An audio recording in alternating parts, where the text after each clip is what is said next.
Hey guys, welcome back to our channel where we show you simple tutorials and step-by-step guides. And in today's video, I'll be showing you how to log into your Cox Cable account.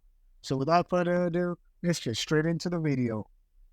First, what you gotta do is open up a browser and then search for Cox Cable Login, or you can say Cox Communication Login.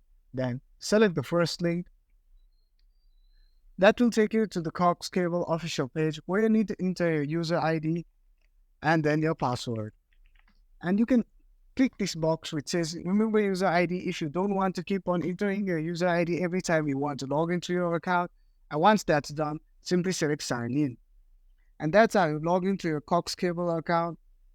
So give us a thumbs up if this video is helpful, guys. Subscribe to our channel for more videos like this, and please feel free to comment and let us know if you have any doubts. Also, hit the bell icon so you get notified every time we post another video. And thank you for watching, and have a great day.